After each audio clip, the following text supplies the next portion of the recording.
The Winter Olympics start this Friday. That's exciting, right? If they're anything like the Super Bowl, America will lose 43-8.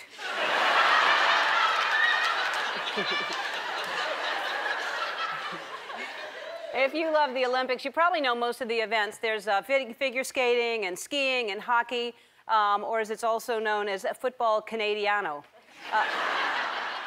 But there are some other winter sports that you may not be familiar with, so I thought I would introduce you to some of them that it would be fun and educational. I'm kidding, nothing educational is fun. But here we go anyway. The first sport that I'm going to teach you about is called biathlon. Do you know what the biathlon is? It's skiing with a gun.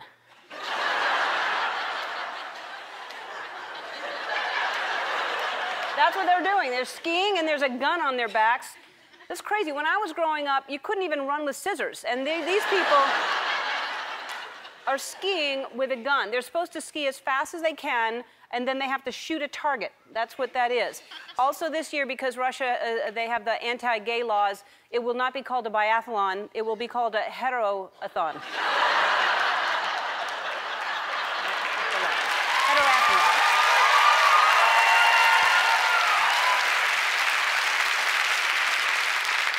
Another sport that you might not know much about is curling. And I'm not talking about the kind of curling that this lady did this morning before she came here. Beautiful. Very pretty.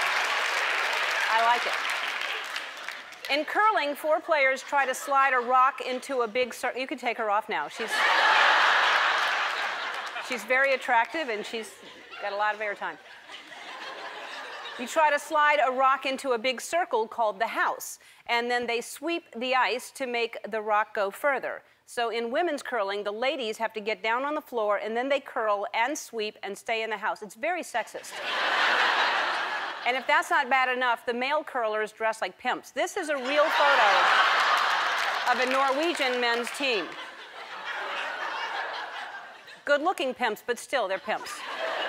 Finally, there's a sport called skeleton, and the rules of skeleton are a lot like bobsledding, which we learned a lot about in the 1993 documentary Cool Runnings. Remember that? Remember?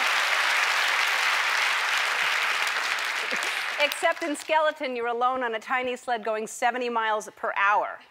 And you might not think that that takes skill, but it actually involves 2 very important skills, praying and screaming. At the same time. I hope you learned something, and now that I've prepared you for the Winter Olympics, let's prepare this show with a dance.